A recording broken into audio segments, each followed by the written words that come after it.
और अब देखते हैं खबरें विस्तार से। सांवर थाना क्षेत्र के अंतर्गत आने वाले मेरू खुर्द गांव में धार्मिक आस्था से जुड़े स्थल पर तोड़फोड़ करने का मामला गर्मा गया है। गांव के भिरूजी महाराज की लगभग 500 साल पुरानी प्रतिमा और चबूतरे को जेसीबी मशीन से तोड़ने के बाद पुलिस प्रशासन द्वारा आरोपियों के खिलाफ कोई कार्रवाई नहीं करने से आहत होकर मंदिर पुजारी अपने परिवार के साथ सांवर उपखंड कार्यालय के बाहर धरने पर बैठ गया है। तोड़फोड़ की घटना 29 जून की रात को अंजाम दी गई है। पीड़ित पुजारी सत्यनारायण मीणा का आरोप है कि लाल धागे सरकार के नाम से कथित तौर पर मशहूर पप्पू उर्फ चंद्र प्रकाश मीणा और उसके सहयोगियों ने मिलकर इस कृत्य को अंजाम दिया है। आरोप है कि जेसीबी मशीन से प्रतिमा और चबूतरे को तोड़कर उसके मलबे को डंपर और ट्रैक्टर में भरकर ले जाया गया। घटना के बाद पीड़ित ने सांवर थाने में रिपोर्ट दर्ज कराने का प्रयास किया, लेकिन पुलिस द्वारा कोई कार्रवाई नहीं की गई। पीड़ित का कहना है कि उसने 2 जुलाई को पुलिस उपाधीक्षक हर्षित शर्मा से मिलकर न्याय की गुहार भी लगाई थी, परंतु इसके बावजूद भी अब तक प्राथमिकी दर्ज नहीं की गई है। पुलिस की निष्क्रियता और लगातार अनसुनी की जा रही शिकायतों से आहत होकर पुजारी सत्यनारायण मीणा ने अपने वृद्ध माता पिता के साथ सांवर उपखंड कार्यालय के बाहर धरने पर बैठ गया है। उसने प्रशासन और पुलिस पर आरोप लगाया कि धार्मिक स्थल को नुकसान पहुंचाने वाले के खिलाफ जानबूझकर कोई कार्रवाई नहीं की जा रही है। पुजारी सत्यनारायण ने यह भी आरोप लगाया कि आरोपी पप्पू मीणा लाल धागे सरकार के नाम से प्रभावशाली छवि बनाए हुए है और इसी प्रभाव के चलते पुलिस उस पर कोई कार्रवाई करने से बच रही है। इधर पुजारी व उसके परिवार द्वारा उपखंड कार्यालय के बाहर अनशन पर बैठने के बावजूद भी पुलिस प्रशासन ने अब तक कोई शुद्ध नहीं ली है। आखिर मामले में अब तक एफआईआर दर्ज क्यों नहीं की गई है, ये एक बड़ा सवाल खड़ा हो गया है।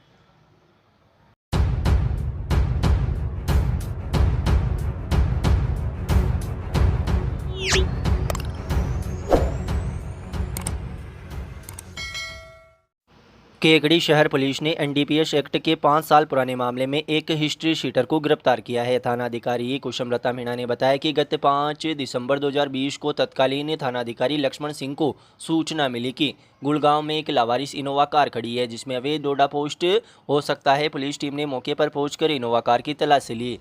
कार के अंदर 13 बोरों में कुल 220 किलोग्राम अवैध डोडा पोस्ट भरा हुआ पाया गया। इस संबंध में थाना केकड़ी शहर में एनडीपीएस एक्ट के तहत मामला दर्ज कर जांच शुरू की गई। जांच के दौरान पुलिस ने मामले में लिप्त ओम प्रकाश टांडीपुत्र हिम्मताराम निवासी खड़काली जिला नागौर को गत 24 जून को ही गिरफ्तार कर लिया था। पूछताछ के दौरान पुलिस को पता चला कि चूंटीसरा पुलिस थाना सदर जिला नागौर निवासी पप्पूराम जाट पुत्र भगवान राम की भी प्रकरण में संलिप्तता है और पप्पूराम हिस्ट्री शीटर है और उसके खिलाफ अवैध मादक पदार्थ तस्करी, अपहरण, मारपीट सहित अन्य कई मुकदमे दर्ज है। पुलिस के अनुसार पप्पूराम एक शातिर प्रवृत्ति का तस्कर है जो लगातार अपने ठिकाने बदलता रहता था। मादक पदार्थों की तस्करी से जुड़े इस गंभीर मामले में अपराध प्रमाणित पाए जाने पर पुलिस टीम ने मेहनत से काम करते हुए 5 साल से फरार चल रहे पप्पूराम को आखिरकार गिरफ्तार कर लिया। अजमेर पुलिस अधीक्षक वंदिता राणा के निर्देशन एवं अतिरिक्त पुलिस अधीक्षक शिवराज मल मीणा, पुलिस उपाधीक्षक हर्षित शर्मा के निकटतम सुपरविजन में गठित टीम ने थानाधिकारी Kusumlata Meena, head constable Kaluram, constable Rajendra, Tejmal, Neeraj Singh, Sanjeev, Kanhaiyalal व नेमीचंद शामिल है।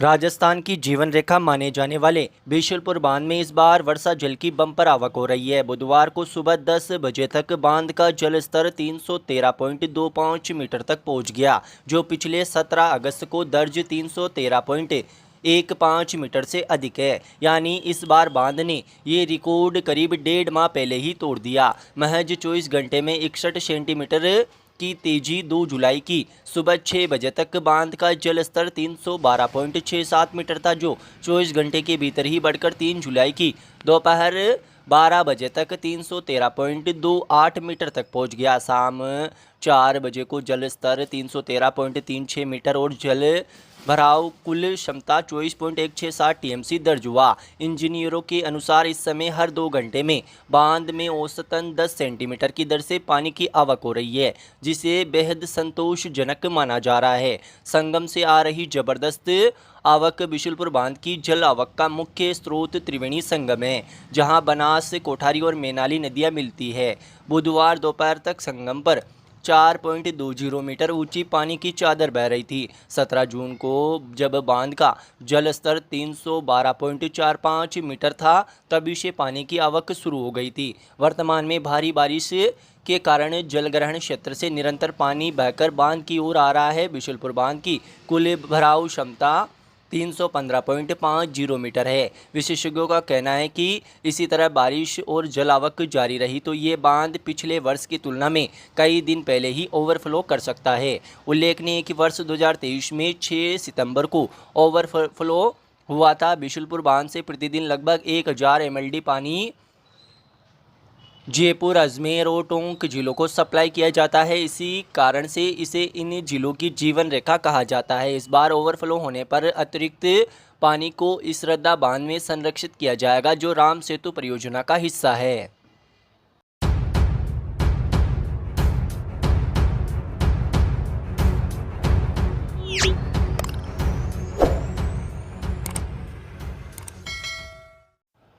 निकटवर्ती ग्राम पंचायत रामपाड़ी और गोपालपुरा में पंडित दीनदयाल उपाध्याय अंत्योदय संबल पखवाड़ा के तहत प्रशासनिक शिविरों का आयोजन किया गया। शिविरों के माध्यम से उपस्थित अधिकारियों व कर्मचारियों ने ग्रामीणों की समस्याओं का मौके पर ही निस्तारण कर ग्रामीणों को राहत प्रदान की। इस मौके पर दोनों गांवों में कुल 194 प्रकरणों का त्वरित निस्तारण किया गया।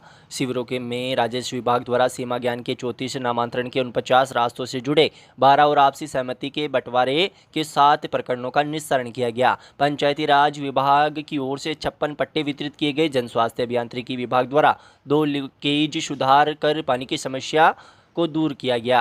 कृषि विभाग ने 15 मृदा परीक्षण नमूने लिए और 10 मृदा स्वास्थ्य कार्ड वितरित किए। विद्युत विभाग ने 4 स्थानों पर पेड़ों की छटाई की जो बिजली लाइनों में बाधा बन रहे थे। खाद्य सुरक्षा विभाग ने 5 आवेदनों का निस्तारण किया। रामपाली शिविर का निरीक्षण विधायक शत्रुघ्न गौतम, उपखंड अधिकारी गुरुप्रसाद तंवर, तहसीलदार बंटी राजपूत, पंचायत समिति केकड़ी के विकास अधिकारी डीसी शर्मा ने किया।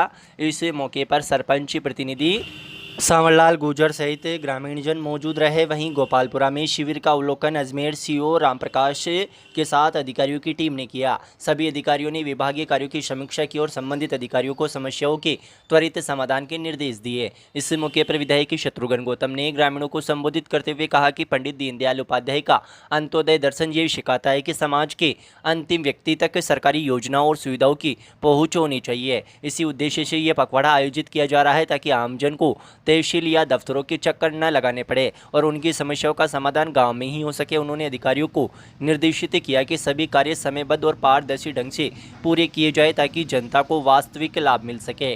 पंडित दीनदयाल उपाध्याय इस मौके पर विधायक गौतम ने कहा कि अंत्योदय संबल पखवाड़ा ग्रामीण विकास और जनकल्याणकारी की दिशा में एक सशक्त और प्रभावशाली पहल साबित हो रही है। इस मौके पर सभी विभागों के अधिकारी व कर्मचारी सहित ग्रामीण जन मौजूद रहे।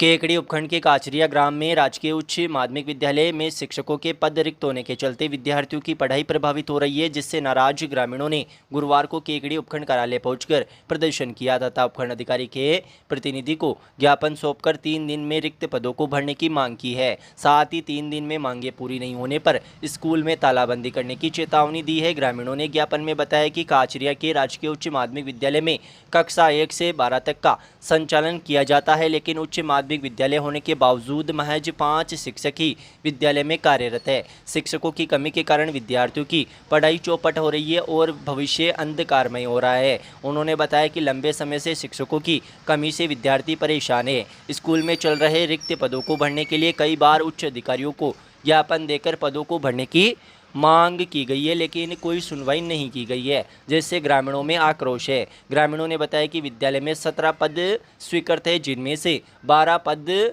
रिक्त चल रहे हैं, जिनमें प्रधानाचार्य सहित शारीरिक शिक्षक व मुख्य विषयों के अध्यापक के पद भी रिक्त है, जिससे विद्यालय में विद्यार्थियों की पढ़ाई प्रभावित हो रही है तथा गाँव के छात्र छात्राएँ गांव की स्कूल होने के बावजूद दूर दराज के विद्यालयों में प्रवेश लेने को मजबूर हो रहे हैं। विद्यालय में शिक्षकों के पद रिक्त होने से विद्यालय में लगातार छात्र छात्राओं को का नामांकन स्तर भी गिर रहा है, जिससे भविष्य में स्कूल को बंद करने के आसार बन रहे हैं। उन्होंने ज्ञापन के माध्यम से 3 दिन के भीतर विद्यालय में रिक्त पदों को भरने की मांग की है, अन्यथा विद्यालय में तालाबंदी करने की चेतावनी दी है। ज्ञापन सौंपने के दौरान सांवरलाल माली, भागचंद सांवरिया, शंकर माली, लाधू, मदन, योगेश, लोकेश, देवकिशन, अमरचंद जाट, गोपाल माली, धनराज, रामगोपाल, रामेश्वर आदि मौजूद थे।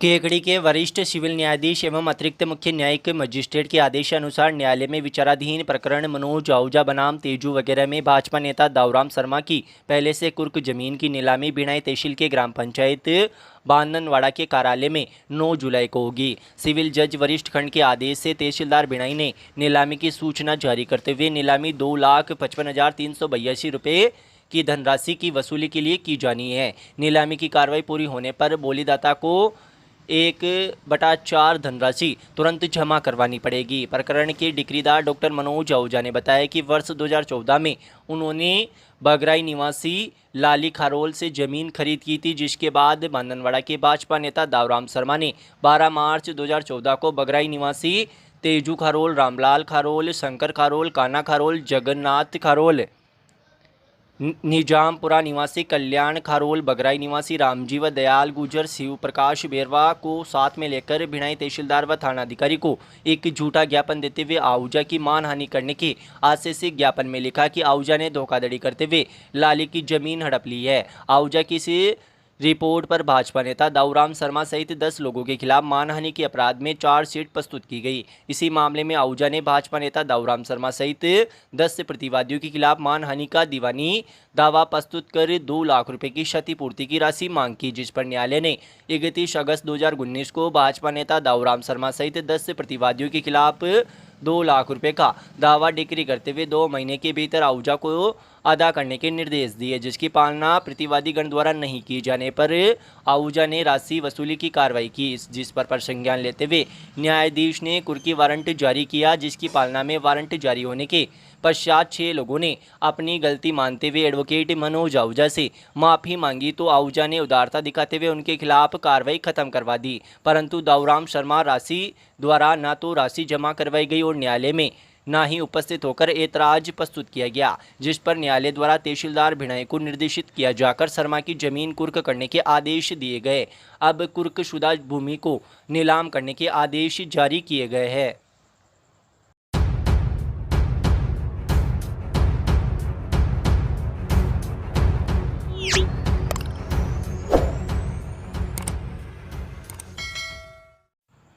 कल्याणकारी जीवन शक्ति फाउंडेशन के तत्वाधान में 6 जुलाई को शहर के जयपुर अजमेर बाईपास पर स्थित शिवम होटल में निःशुल्क चिकित्सा परामर्श शिविर का आयोजन किया जाएगा। फाउंडेशन के डॉक्टर त्रिलोक चंद जहांगीर ने बताया कि कल्याणकारी जीवन शक्ति के फाउंडेशन द्वारा लगातार क्षेत्र में चिकित्सा शिविर का आयोजन किया जा रहा है तथा स्वास्थ्य के प्रति आम जन को जागरूक कर विभिन्न बीमारियों का जांच कर परामर्श दिया जा रहा है। उन्होंने बताया कि 6 जुलाई को प्रातः 9 बजे से 5:30 बजे तक शिविर का आयोजन किया जाएगा, जिसमें बॉडी एनालाइजर मशीन द्वारा संपूर्ण शरीर की जांच होगी। साथ ही शरीर की सभी बीमारियों की जांच व चिकित्सा आयुर्वेदिक अनुभवी चिकित्सकों द्वारा दी जाएगी।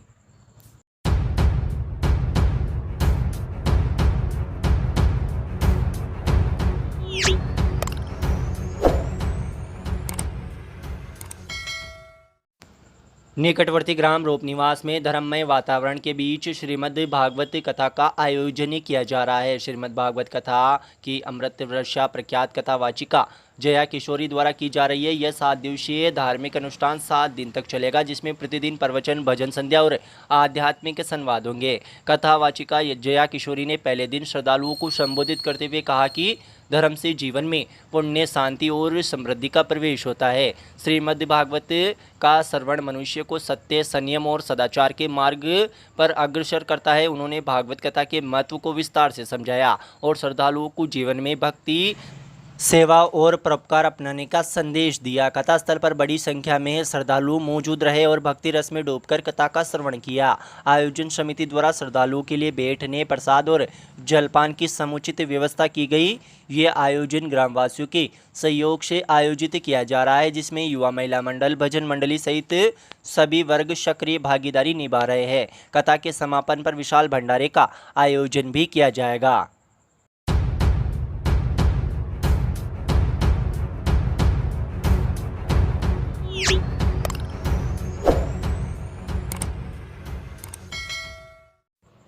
शहर में दिन दहाड़े चोरी की सनसनीखेज वारदात सामने आई है, जहां उचक्कों ने बैंक से पैसे निकालकर घर लौट रहे एक बुजुर्ग को निशाना बनाते हुए उसके थैले में चीरा लगाकर 30,000 रुपये पार कर लिए।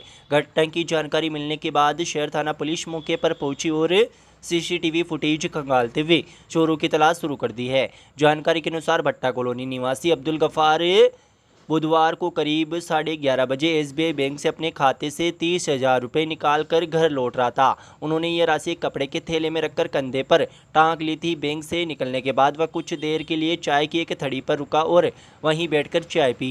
इसी दौरान उचक्कों ने मौके का फ़ायदा उठाकर उनके थैले में धारदार वस्तु से चीरा लगाया और थैले में रखे 30,000 रुपये चुपचाप निकाल लिए। पीड़ित को इस वारदात की भनक तक नहीं लगी। चाय पीने के बाद जब वे अपने घर पहुंचे और थैला संभाला तो उसमें बड़ा चीरा लगाकर देखकर उनके होश उड़ गए। थैले में रखी पूरी नकदी गायब थी। घबराए हुए अब्दुल गफ्फार तत्काल बैंक की ओर दौड़े, लेकिन तब तक काफ़ी देर हो चुकी थी। किसी भी प्रकार का कोई सुराग नहीं मिलने पर उन्होंने अपने परिजनों के साथ शहर थाने पहुंचकर घटना की जानकारी दी। सूचना मिलने के बाद शहर पुलिस हरकत में और बैंक के आसपास लगे सीसीटीवी कैमरों की फुटेज खंगालने का कार्य शुरू कर दिया। पुलिस कर्मियों के अनुसार आसपास के कैमरों से फुटेज जुटाए जा रहे और संदिग्धों की पहचान की जा रही है। जल्द आरोपियों को पकड़ लिया जाएगा।